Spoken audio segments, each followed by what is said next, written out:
Des montres connectées bourrées de capteurs et conçues comme des accessoires de mode. Le chinois Huawei mise sur les objets connectés. On en parle cette semaine dans Monde Numérique, notamment avec Stéphane Curtolin de Huawei France. Les montres connectées, pour nous, ça fait partie de l'avenir parce que ça pourrait être un des prochains hubs d'entrée dans la vie numérique. Autre type de produit high-tech, on va parler de lunettes connectées pour cyclistes. Une innovation du français Cosmo. Mon confrère Christophe Seffrin les a testés, il nous dira tout. Et puis, cap sur le futur et sur le Web 3, un web décentralisé basé sur la blockchain et les NFT. On écoutera le point de vue de l'entrepreneur et podcasteur Mathieu Stéphanie. Il y a des choses qui vont pas marcher, il y a des gens qui vont dire dans 3 mois « Tu vois Mathieu, ce que tu disais c'est de la merde », mais en l'occurrence, je leur donne rendez-vous dans 10 ans, l'histoire est en marche et il n'y a pas d'autre option. Bienvenue dans Monde Numérique numéro 48. Et parce que le monde numérique est parfois un monde dangereux, cet épisode est soutenu par EZ, spécialiste de la sécurité contre les cybermenaces. Les solutions de cybersécurité EZ s'adressent à la fois aux particuliers et aux entreprises. Leur promesse, c'est la légèreté et la discrétion pour profiter du meilleur du monde numérique dans les meilleures conditions.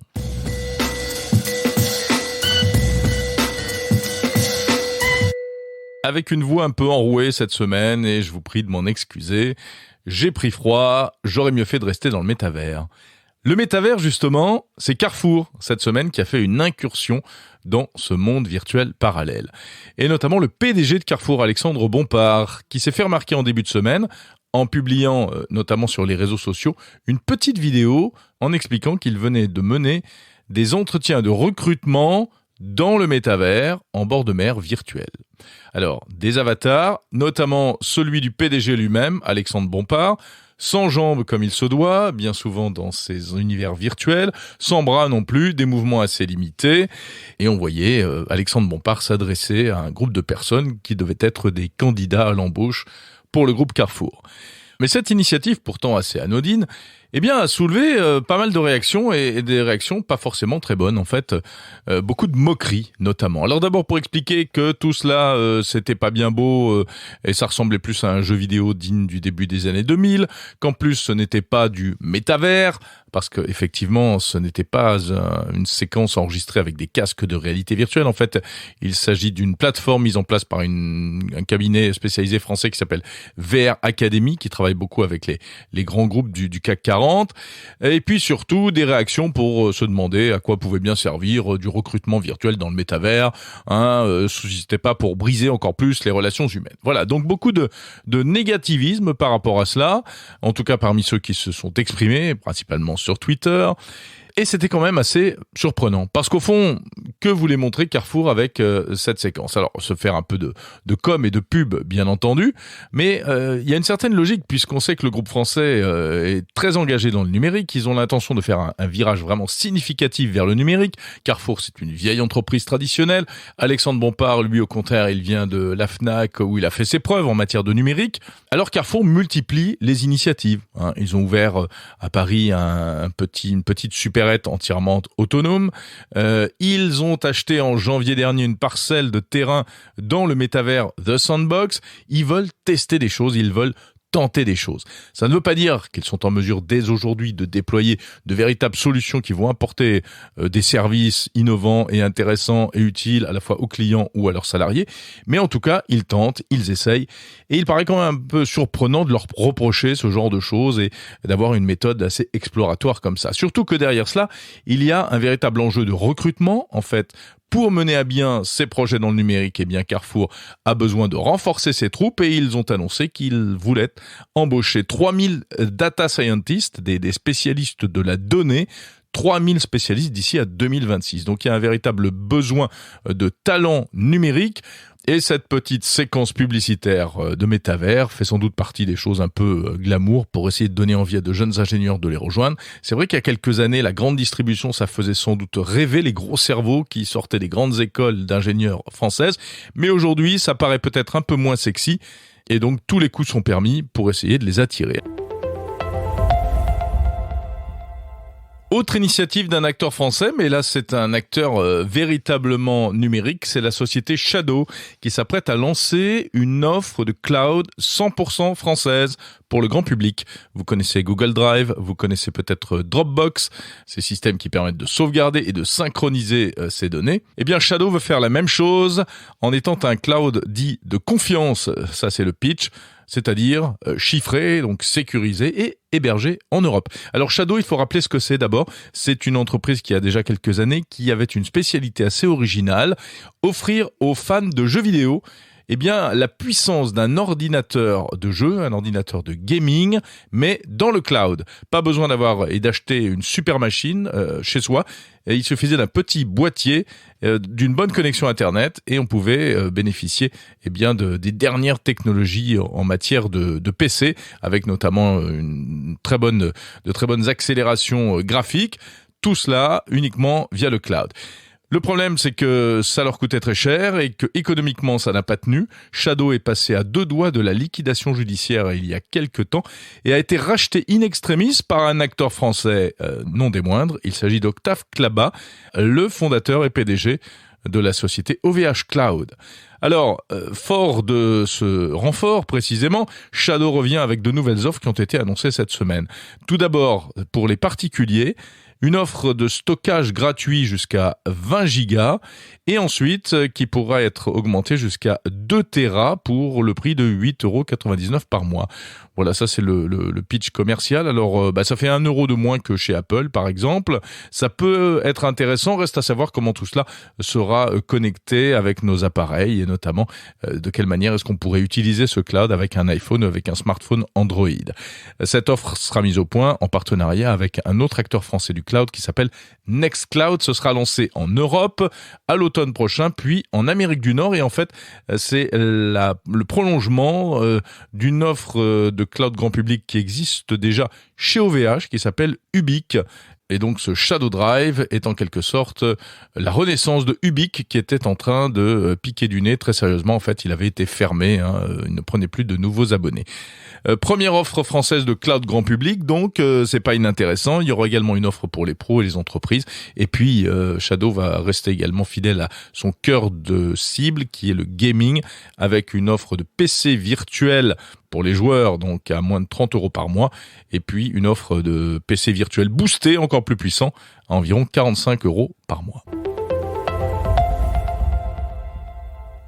Recharger sa voiture électrique en quelques minutes à peine, ce sera sans doute possible dans le futur, grâce notamment à une technologie mise au point par une entreprise israélienne, la société StoreDot.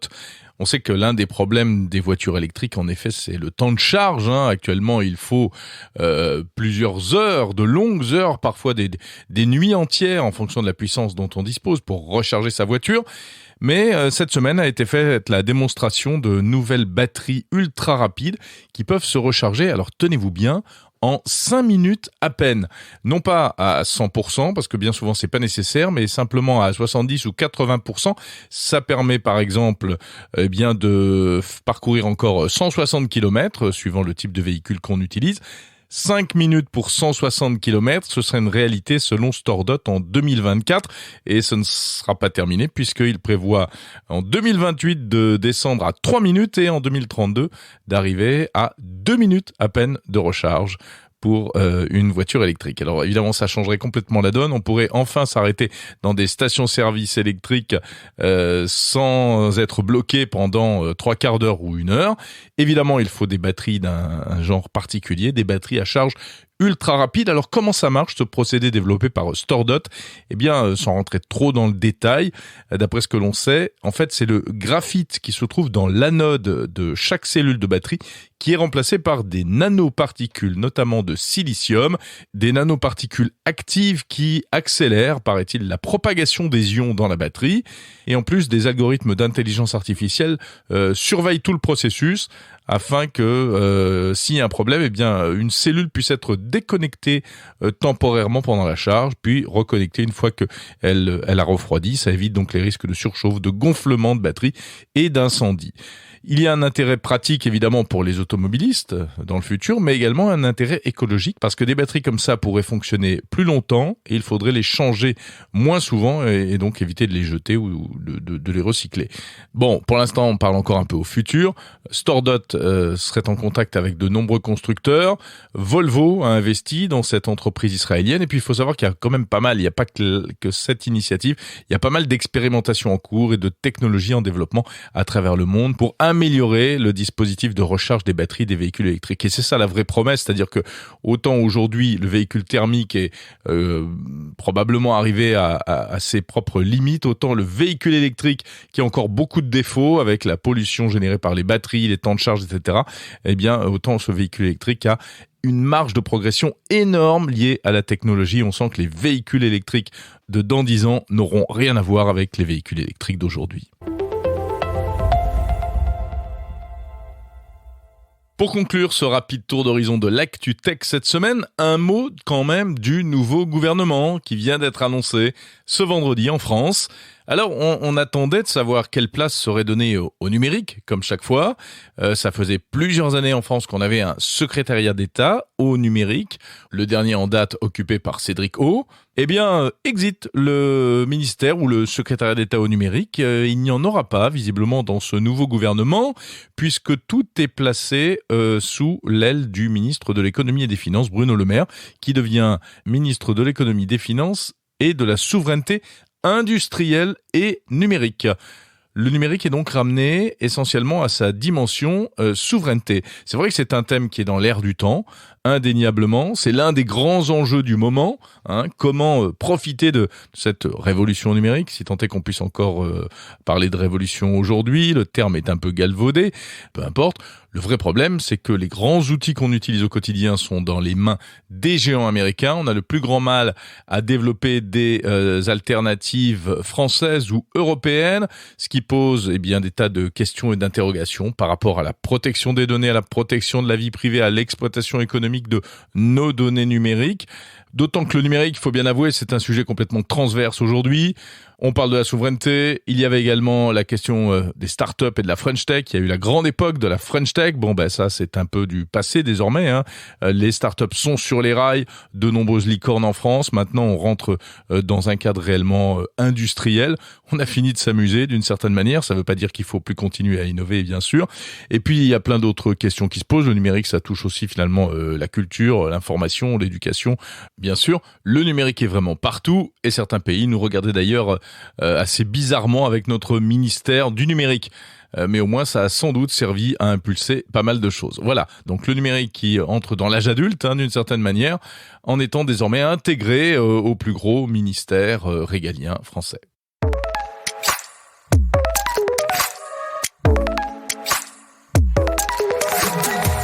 On va passer aux interviews de la semaine de Monde Numérique. Alors on va parler des nouveautés Huawei qui ont été présentées cette semaine à Milan, des lunettes connectées pour cyclistes Cosmo Connected et du Web3 avec une super interview de Mathieu Stéphanie du podcast Génération Do It Yourself. Comme d'habitude, ces séquences sont également proposées en bonus sur le fil de Monde Numérique pour ceux qui préfèrent écouter les sujets séparément. Les deux premières sont les mêmes, Huawei et Cosmo Connected. En revanche, l'interview de Mathieu Stéphanie est beaucoup plus longue en version bonus. Donc si vous voulez, vous restez là, vous ne changez rien. Et tout à l'heure, je vous ferai signe si jamais vous voulez passer à la version longue de Mathieu Stéphanie.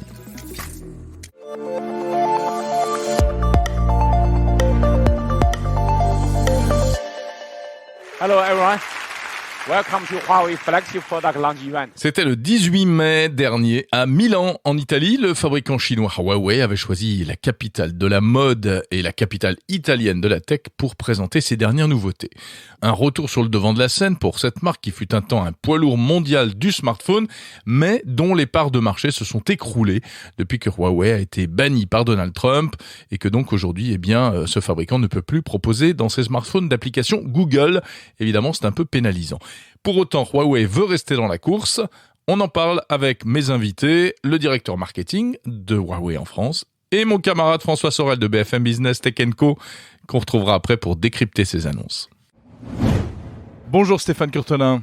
Bonjour. Directeur marketing de Huawei France. Nous sommes ici à Milan où Huawei vient de présenter un certain nombre de produits, beaucoup de produits, plusieurs produits tech. Alors des montres, des bracelets connectés, on va en parler dans un instant, et puis également un nouveau smartphone pliant. Commençons par le smartphone pliant. Il y a déjà plusieurs produits de ce genre sur le marché. Qu'est-ce qu'il a de différent celui-ci ? C'est la suite d'innovation à laquelle on a contribué justement sur ce format-là. Aujourd'hui, ce produit va être plutôt distribué dans un premier temps en Chine. On attend de savoir pour l'Europe ce qu'il en sera. C'est vraiment pour montrer que Huawei, le smartphone reste un pilier de la stratégie de Huawei. On continue d'innover, on continue d'améliorer ce que l'on avait, donc les précédentes versions du Mate XS. Et on s'en est une des illustrations avec ce nouveau produit. Il y a une particularité et Richard Wu, votre PDG, ne s'est pas privé d'insister là-dessus par rapport notamment au concurrent Samsung. Il a un écran totalement plat. Vous semblez avoir résolu le problème technique de la pliure. Ouais, ça c'est un travail qui a été fait par nos ingénieurs et notre R&D, que ce soit sur le P50 Pocket ou sur celui-là. On a des charnières qui incorporent plus de 100 brevets Huawei pour arriver non seulement à ce qu'il se replie parfaitement, mais également qu'il s'ouvre parfaitement. Donc il y a eu un travail à la fois sur l'écran et sur les charnières qui a été fait par justement notre R&D, et j'insiste sur le fait qu'il y a une centaine de brevets, ça paraît pas comme ça.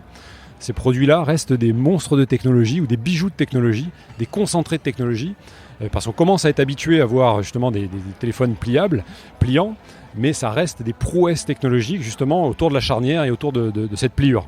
Alors ce sont des prouesses qui se payent cher, prix annoncé $2000, on est dans la stratosphère. Oui, alors après c'est vrai que ça se paye encore parce que ce sont alors déjà l'écran est beaucoup plus grand, parce qu'on a 2 écrans quand c'est déplié, donc c'est comme si on avait 2 smartphones haut de gamme l'un à côté de l'autre, donc ça explique une partie du prix, plus toute cette innovation qu'on a dû mettre et faire pour résoudre ce challenge, ce défi technologique autour du pliage justement du smartphone. Alors parlons maintenant des montres et des bracelets qui, elles, vont sortir en France. Alors en tout cas peut-être par étapes. Focus sur le design. On a l'impression que vous voulez un peu concurrencer les fabricants traditionnels de montres, ou en tout cas en faire de vrais produits de mode. Alors c'est vrai qu'aujourd'hui on écrit une nouvelle page dans l'histoire de l'innovation de Huawei en alliant design et innovation technologique, à la fois hardware et software. Alors commençons par le design puisque c'est ce qui se voit. Et là en effet on utilise des matériaux luxueux. Donc on utilise de la céramique, on utilise du titane, on utilise du verre saphir. Donc en effet, on utilise les codes de l'horlogerie et qu'on adapte au monde de la montre connectée. Parce que l'idée c'est vraiment de permettre aux futurs utilisateurs qui seraient intéressés ou aux clients potentiels qui recherchent une montre, de leur dire, vous cherchez une montre entre par exemple 500 et 1000 euros, est-ce que vous savez qu'il existe des vraies montres qui en plus sont connectées ? Et une vraie montre, c'est vrai qu'on a tendance, et je pense que c'est justifié, à d'abord l'évaluer par rapport à son design. On sait combien c'est important le design dans l'horlogerie. Donc c'est pour ça qu'on a cette fois-ci mis en avant cette partie-là, avec ce travail autour de ces matériaux luxueux. Et en même temps, ces montres avec ces matériaux luxueux continuent d'incorporer l'innovation technologique, hardware et software de Huawei. Un exemple, puisqu'on se parle de vraies montres, l'idée c'est de ne pas être obligé d'avoir sa montre à rebrancher tous les soirs. Donc on a entre 14 et 7 jours d'autonomie en fonction du modèle, de l'épaisseur et de l'utilisation qu'on en a. Donc ça, c'est déjà une première information qui est capitale pour un utilisateur qui s'intéresserait au monde des montres connectées, mais qui ne veut pas oublier le bon côté de la montre traditionnelle. Donc des designs haut de gamme, matériaux luxueux, une autonomie qui permet vraiment de s'affranchir des contraintes du quotidien, et en plus de ça, tous les services qu'on peut attendre d'une montre connectée sur le suivi du bien-être. Alors il y a plusieurs modèles, il y a 2 rondes et puis il y a un modèle qui est décliné en plusieurs versions mais qui lui est carré, enfin en tout cas rectangulaire, qui ressemble un peu à l'Apple Watch, on va pas se mentir, légèrement allongé, mais ce qui frappe techniquement c'est une batterie de capteurs et même de nouveaux capteurs. Est-ce que tout ça sera disponible néanmoins en France ? Oui, exactement. On va associer toute une batterie de capteurs qui permet d'avoir plus de 80 modes de sportifs disponibles. Alors les plus connus comme des plus exotiques ou des plus, on va dire, moins... Il y a un capteur de profondeur pour la plongée, par exemple. Exactement. Voilà, sur la nouvelle GT3 Pro, on peut faire de la plongée libre jusqu'à 30 mètres. Donc ça, c'est un record aussi, c'est une innovation. 30 mètres, c'est une vraie profondeur qui est réservée déjà à des vrais plongeurs. Donc il y a ça par exemple, il y a aussi des capteurs pour le golf, pour le ski, et ainsi de suite. Et puis il y a des capteurs pour la santé et même pour quasiment médicaux. Alors électrocardiogramme, ça on a déjà vu, mais c'est une vraie nouveauté chez un grand constructeur, un capteur de tension artérielle. Oui, alors avant de rentrer dans ce détail-là, je voudrais je voudrais dire qu'il y a une approche holistique, c'est-à-dire qu'on a une interface sous forme de trèfle, de 3 feuilles par exemple, une étant dédiée à la respiration, une par exemple à l'hydratation et une au repos. Et cette idée-là justement de suivi du bien-être, c'est une fois qu'on active ces 3 feuilles, c'est ainsi que du coup on se rend compte que sa journée a été plutôt bien gérée et donc on peut continuer, etc. C'est une aide, et quand il fait chaud comme aujourd'hui, on se rend compte au combien ça peut être intéressant. Et alors c'est vrai qu'on n'arrête pas de chercher à innover, et en Chine on a une montre qui mesure la pression artérielle. Et pour le 4e trimestre de cette année, c'est-à-dire la fin d'année 2022, on aura aussi la possibilité d'avoir un suivi électrocardiogramme sur la Watch GT3 Pro par exemple. La pression artérielle, c'est vrai que ce n'est pas du tout, c'est pas disponible chez vos concurrents, mais il y a des questions d'homologation derrière. Hein. Oui, exactement. Donc là, on est en cours de discussion justement avec tout ce qui est organisme de certification au niveau européen pour, j'espère, pouvoir annoncer des belles choses peut-être l'année prochaine. Alors on sait que Huawei a un peu souffert avec le bannissement par Donald Trump. Vous n'avez plus le droit d'utiliser les produits Google, les applications Google dans vos smartphones. Ça a considérablement impacté votre marché. Est-ce que ce virage vers les objets connectés, ce qu'on appelle les wearables, c'est un vrai virage stratégique pour la marque ? En fait, ça fait partie de la vision de Huawei qui a été, depuis sa création, de connecter les personnes, les organisations, les maisons à travers le monde. Et dans cette idée de connexion, il y a aussi l'Internet des objets. Et donc l'Internet des objets, préalablement même à ces restrictions que l'on subit, imposées par l'administration américaine, il y avait cette vision d'élargir au-delà du smartphone. Et cet élargissement passait par l'Internet des objets, les montres connectées. Et les montres connectées, pour nous, ça fait partie de l'avenir, parce que ça pourrait être un des prochains hubs d'entrée dans la vie numérique. On a été très smartphone-centrique, enfin centré sur son smartphone, et on se rend compte que maintenant les montres offrent de plus en plus de possibilités et peuvent devenir soit un complément, soit même un produit à part entière pour avoir des informations. On a des notifications, on a des news, on suit sa santé. Donc le développement de ce qui est wearables, donc produits portables autour des montres, ça fait partie de la vision de Huawei. Établi depuis longtemps, au même titre qu'on développe avec des PC portables, avec des tablettes, avec l'audio aussi connecté. Merci Stéphane Curtelin. We are committed to continuous innovation and bring the benefits of technology to everyone. We will build a better future. Et salut François Sorel. Jérôme Colombin, comment ça va ? Je suis ravi je suis pas très surpris de te trouver ici à cet événement Huawei à Milan. On sent que Huawei veut occuper le terrain à nouveau. Qu'est-ce que tu en ressors de cette conférence et de cette stratégie, si on peut dire ? Ce qu'on peut retenir de cette conférence, c'est que, alors tu as vu, ils ont présenté un nouveau portable, un nouveau téléphone qui est pliable ou pliant, tout dépend, on va pas rentrer dans le débat. Ouais, moi je suis plutôt pliant, mais bon, chacun sa chapelle. Écoute, je te suis, on va dire pliant, mais finalement c'était pas ça le plus important, parce qu'on le sait, le smartphone pour Huawei c'est mort, plus de Google, pas de possibilité d'avoir des puces de dernière génération, pas de 5G sur les téléphones. On rappelle vite fait pourquoi il n'y a plus de Google dans les smartphones Huawei, c'est la faute à Donald Trump. C'est la faute à Donald Trump qui, il y a 2 ans, a décidé en représailles de, on va dire, sanctions commerciales entre la Chine et les US, de bannir, en quelque sorte, d'interdire les boîtes américaines de collaborer avec Huawei. Et quand tu dis à Huawei, tu ne peux plus travailler avec des boîtes américaines, c'est la catastrophe. Google, toutes les boîtes qui fabriquent des processeurs qui ont des brevets américains, donc ça a été une catastrophe. Vraiment, ça a été le coup de fusil fatal.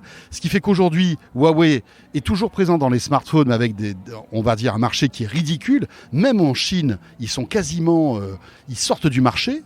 Ils sont dépassés par les Oppo, par les Vivo, par les Xiaomi, etc. Même Honor, qui est un spin-off neuf de Huawei est en train de les dépasser. Donc il faut qu'ils trouvent, si tu veux, un nouvel oxygène. Et le nouvel oxygène, c'est les devices, les wearables, parce que ça marche. Parce qu'on est, et tu l'as remarqué, dans cette mouvance du fitness, du bien-être, de la santé. Aujourd'hui, la technologie est prête. Regarde ce que fait Apple. Apple, tu as toute une offre fitness qui est impressionnante. Tu as des vidéos de cours connectées à ton Apple Watch, etc. Ça donne envie à Huawei, qui là, en fait, sort du ban US et fait à peu près ce qu'il veut, eh bien, de se lancer là-dedans. Donc, nouvelle montre avec une tonne de capteurs habituels pour la santé. Et alors, il est important aussi pour Huawei de faire cet événement à Milan, parce qu'on le sait, Milan, c'est la capitale de la fashion, donc une montre, c'est un objet design. Et c'est intéressant ce qu'ils disent, c'est que finalement, ils veulent capter en fait un public qui n'est pas forcément intéressé par les montres connectées, qui va avant tout une belle montre, entre 500 à 1000 euros, mais qui a des fonctionnalités de connexion et de santé assez poussées. Hein. Tu as vu, là, ils lancent aussi un système d'abonnement mensuel. Alors, en Italie et en Allemagne pour débuter, ça va arriver en France, j'imagine après, qui permet d'accéder à des vidéos, à du coaching sportif, etc., etc. Un peu à la sauce Apple, finalement. Hein. Faut pas se voler la face. Petit warning quand même. Tu sais que toutes ces fonctions santé sont en attente d'homologation pour certaines. Et voilà, les homologations, par exemple pour la prise de tension, l'électrocardiogramme, etc.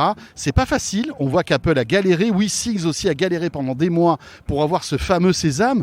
Comment ça va se passer avec Huawei, qui est une boîte aujourd'hui pas ennemie, mais chinoise, qui voilà. C'est pas facile. C'est moins facile, voilà. Donc ça va être intéressant à surveiller, parce que tant qu'ils n'ont pas cette homologation, la fonction n'est pas activée, si tu veux. Donc voilà, c'est peut-être un petit problème. Merci beaucoup François Sorel pour ce décryptage express des annonces Huawei.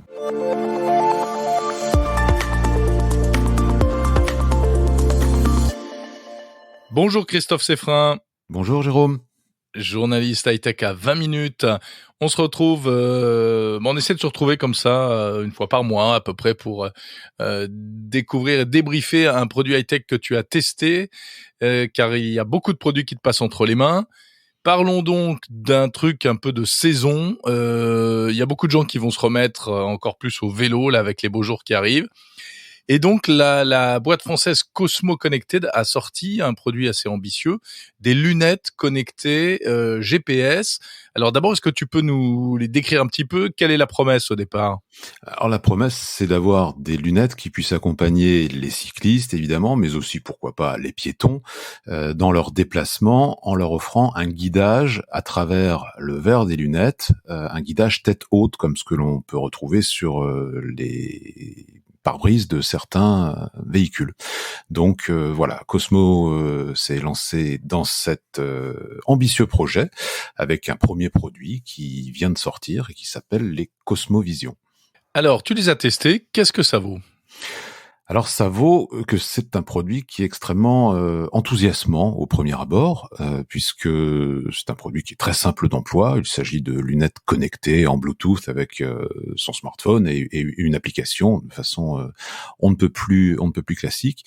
Application à travers laquelle on va indiquer l'adresse de destination que l'on choisit, et une fois que cette adresse a été enregistrée et repérée, eh bien les lunettes vont afficher les différentes informations dans le verre droit supérieur de la lunette Cosmovision, et ces indications vont nous guider au fur et à mesure de notre parcours, et l'on sera repéré en permanence grâce au système GPS qu'on connaît bien.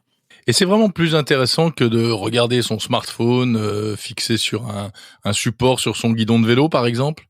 Alors oui, clairement, moi qui connais bien les deux systèmes pour pratiquer le vélo régulièrement, le smartphone sur le guidon du vélo, j'ai toujours eu peur soit de me le faire arracher, soit de me casser la figure au mauvais moment et d'endommager mon smartphone. L'avantage de ces lunettes, c'est que ce système d'affichage tête haute n'est absolument pas invasif, comme je te l'ai indiqué. On a un petit carré d'affichage qui se situe dans le verre droit de la lunette, en haut à gauche. Ça fait quelques millimètres carrés, un affichage de couleur jaune qui se voit très bien. Et cet affichage ne perturbe absolument pas la vue. C'est-à-dire qu'on finit même pratiquement par l'oublier au fur et à mesure de l'utilisation. Et simplement à s'y référer lorsque l'on va arriver à une intersection, à un carrefour, à un endroit où on ne se sent pas forcément à l'aise quant à la direction à prendre. Et on va pouvoir simplement d'un petit coup d'œil en haut à gauche de ce verre droit de la lunette Cosmovision, repérer quelle va être la nouvelle indication et le changement de direction qu'on doit opérer. Malgré tout, est-ce qu'il y a des points faibles que tu as notés sur ce produit ? Oui, il y en a un essentiel que j'ai signalé dans l'article que j'ai fait sur le test sur 20 minutes. C'est le système de GPS en lui-même qui n'est pas encore complètement, je vais pas dire opérationnel, mais qui n'est pas complètement abouti. C'est-à-dire que on a tellement l'habitude aujourd'hui d'utiliser les applications de guidage où on indique juste, par exemple, mairie, supermarché, etc., que tout de suite on a la liste des points correspondants. Là, c'est absolument pas du tout le cas. J'ai fait l'essai avec plein de destinations potentielles et on se perd un petit peu dans des offres de destinations dans d'autres départements et même dans d'autres pays. Donc j'ai interrogé Cosmo Connected à ce sujet, qui m'a assuré que le produit était encore en cours de finalisation et que tout cela allait être réglé. En revanche, ça marche très bien si l'on indique l'adresse absolument complète, avec un numéro de rue, un nom de rue et un code postal. Là, il n'y a aucun problème. Et on constate qu'après, ce guidage est particulièrement précis. Moi, c'est ce qui m'a assez emballé avec le test de ces Cosmovision, c'est qu'effectivement, on est parfaitement repéré et géolocalisé et que on arrive, par exemple, au bout d'une rue et à partir de 30-40 mètres avant le bout de la rue, hop, la nouvelle indication de destination et de guidage est affichée et ça fonctionne très très bien à ce niveau-là. Oui, parce que on ne peut pas utiliser une autre appli de navigation. On peut pas utiliser Google Maps ou Waze. Non, ce n'est compatible qu'avec, et c'est un petit regret que l'on peut avoir, effectivement, c'est que Cosmo Connected a développé sa propre application. C'est une application qui existe d'ailleurs déjà pour d'autres produits Cosmo Connected, comme des feux de guidage qui existent pour mettre à l'arrière de son vélo ou à l'arrière de son casque. Et là, voilà, on sent que on est encore en phase de développement ou de finalisation et que le produit est certes très prometteur, mais avec quelques petites contraintes.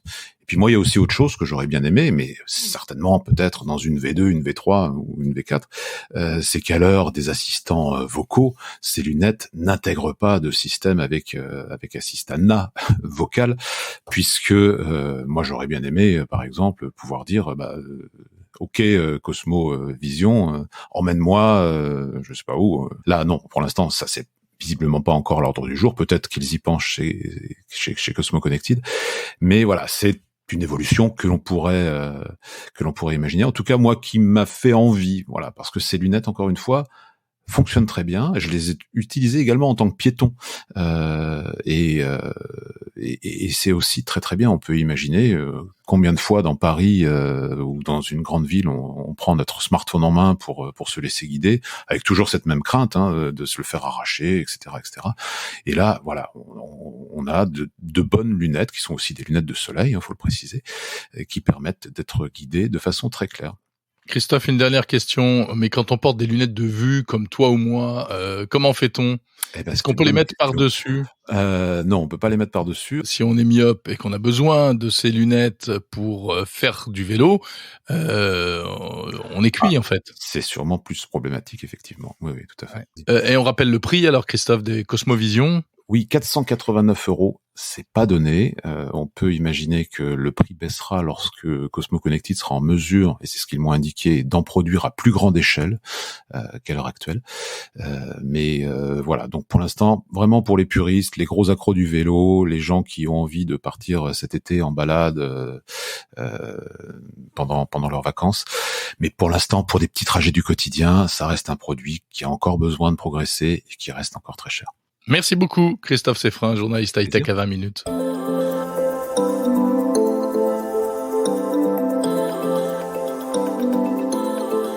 On appelle ça le Web 3 et je vous en ai souvent parlé depuis 1 an dans Monde Numérique. Car même si c'est encore très abstrait, le Web 3 c'est sans doute l'une des vraies nouvelles dimensions d'Internet et du numérique.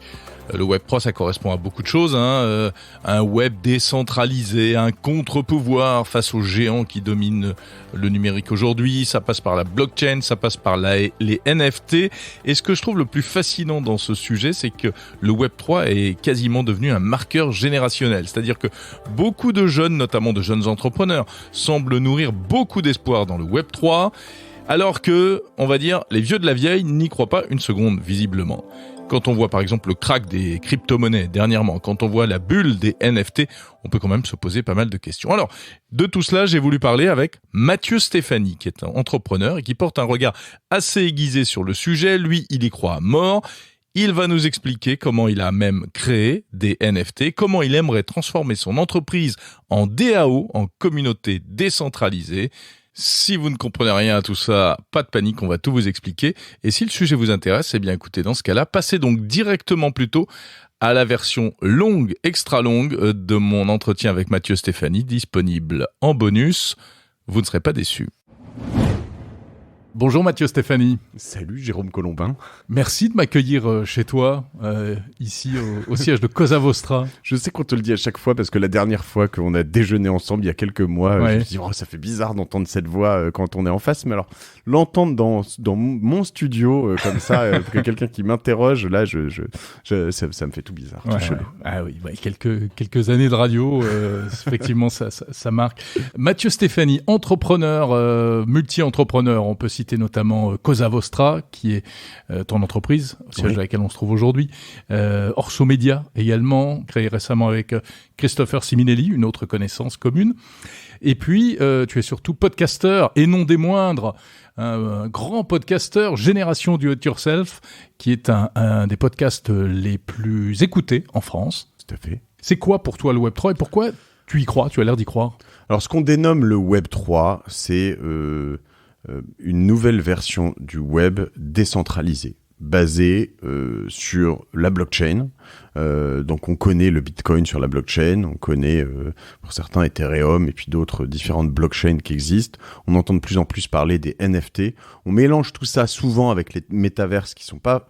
Pour certaines décentralisées, Decentraland ou un certain nombre de métaverses comme ça, qui sont très liées au Web3, dont le futur est probablement très lié au Web3 pour une grande partie d'entre elles, mais pas toutes. Et ça, c'est assez clair, puisqu'il y a des gros jeux en ligne, des MMORPG, comme on les appelle, Massively Multiplayer Online Real Play, c'est ça, non C'est un truc dans ce goût-là, oui. Player Game, je sais plus, bon bref... qui sont en fait déjà des métaverses. C'est-à-dire que dessus se retrouvent des centaines de milliers ou des millions de personnes chaque jour. Voilà, c'est sur Call of Duty, tu peux y acheter des choses dans une boutique, tu peux gagner des choses. La particularité, c'est que c'est persistant. Exactement. Ce sont des univers persistants, mais la différence est centralisé pour l'instant. Et centralisé, voilà. Et puis qui n'intègre pas la dimension réalité virtuelle, c'est-à-dire que ça se pratique sur un écran, pas avec un masque de réalité virtuelle. Oui, mais le métaverse peut se faire sur un écran aussi potentiellement. L'idée, c'est aussi que aujourd'hui on a une sorte de perception de fantasme sur la métaverse façon Second Life, où il y avait une sorte de monde parallèle où tu allais rencontrer des gens mais sans vraiment trop rien faire.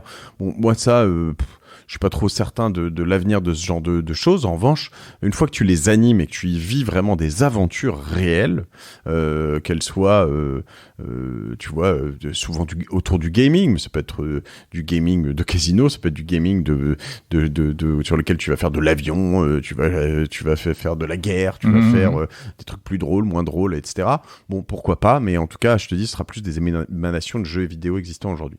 Pour revenir sur le Web 3, aujourd'hui, pour moi, la grande révolution, c'est la décentralisation. C'est que, en gros, le principe de la blockchain, je suis pas le plus grand expert là-dedans, mais pour l'expliquer, on est d'accord, c'est que quand tu signes un acte notarié, tu vas dire Jérôme vend sa maison à Mathieu, et en face il y a un notaire qui a un registre qui va être lui-même centralisé sur le cadastre, mais c'est centralisé au niveau de l'État français. Ça passe de Jérôme à Mathieu, je te paye tant, tout ça est enregistré, la maison est désormais à moi, point. Et le notaire joue le rôle de tiers de confiance. Exactement. Et il stocke les actes authentiques, etc. Quand tu vas parler de blockchain, alors il y a différentes manières de le prouver derrière, proof of work, proof of stake et proof of authority. Là on est sur une sorte de proof of authority, donc une preuve d'autorité, le cadastre Et voilà, donc ça c'est une sorte de centralisation.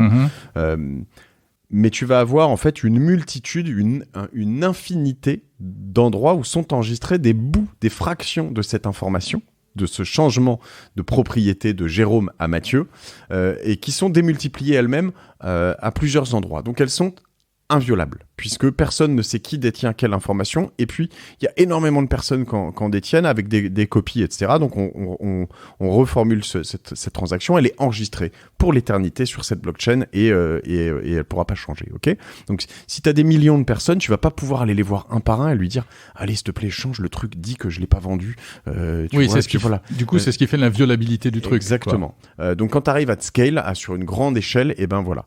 Et donc tout ça, ça peut se déployer et ça va changer énormément de choses. On passe d'un monde, le Web 2, alors on est passé du Web 1 au Web 2. Le Web 2, c'est le grand univers de Facebook, mais aussi de Google, particulièrement. C'était même les blogs au départ. Ouais, les blogs.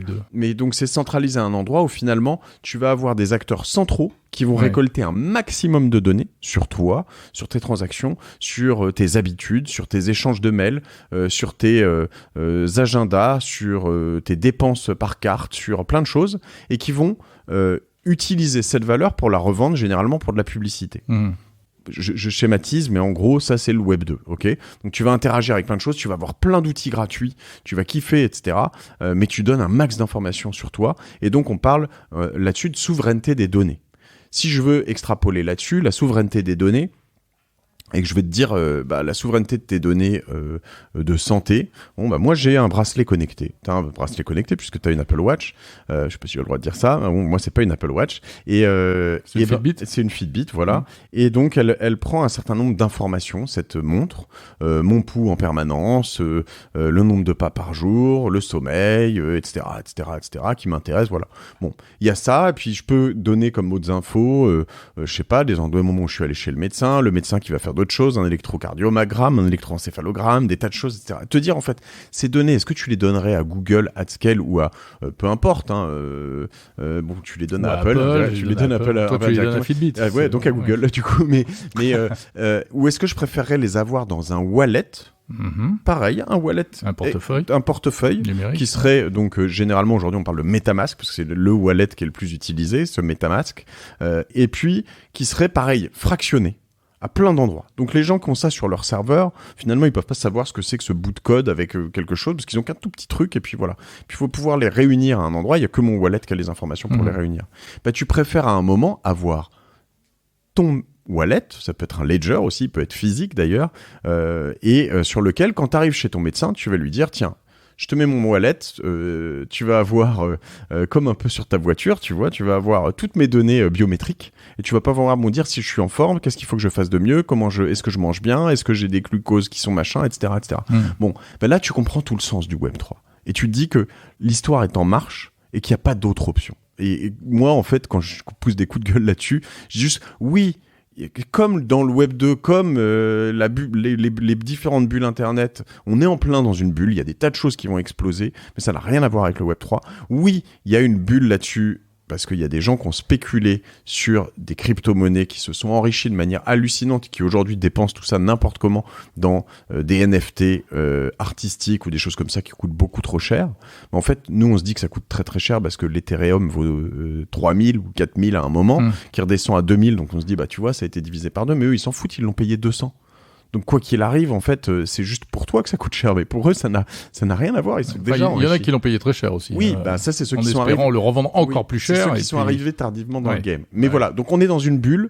Il y a des choses qui vont pas marcher. Il y a des gens qui vont dire dans 3 mois, tu vois, Mathieu, ce que tu disais, c'est de la merde. Mais en l'occurrence, je leur donne rendez-vous dans 10 ans et je suis très persuadé de ce que je te dis. Tu y crois dur comme fer.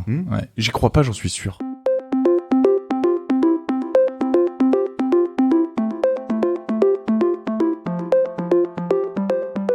Voilà, c'est terminé pour Monde Numérique cette semaine. Avant de vous quitter, je vous conseille vraiment d'aller écouter l'interview intégrale de Mathieu Stéphanie. Elle est passionnante, un peu technique aussi sur les bords. Vous en prendrez pour plus de 40 minutes. C'est la fin de cet épisode 48. Un grand merci de l'avoir suivi. Pardon pour cette voix d'outre-tombe due à un petit rhume, enfin un peu bizarre. Un petit message, allez, qui je remercie cette semaine, un auditeur, Jazer60, qui m'a laissé un message assez sympa. Et il me dit que les chapitres ont disparu sur le podcast. Alors je ne crois pas, mais on va vérifier ça en principe. Effectivement, vous pouvez écouter Monde Numérique chapitre par chapitre, mais uniquement sur Apple Podcast, car c'est le seul à proposer cette fonction, ou bien sur le site mondenumérique.info. Voilà, continuez à m'envoyer des messages, des commentaires. Pour l'instant, la partie commentaires est désactivée sur le site Monde Numérique. Pour tout vous dire, je suis en train d'envisager un transfert du site sur une autre plateforme. Enfin bon, bref. S'il y a des pros de WordPress dans la salle qui me fascinent, ça peut m'intéresser. La semaine prochaine, je vous prépare un sujet très sympa. Je peux pas trop dire encore de quoi il s'agit parce qu'il y a un petit secret à la clé. Mais allez, on ira faire un tour du côté de chez Google. Merci encore de votre fidélité. Je vous souhaite un très bon week-end, une très bonne semaine. Parlez de ce podcast à vos amis, faites-le connaître. Et je vous dis à la semaine prochaine. Salut à tous.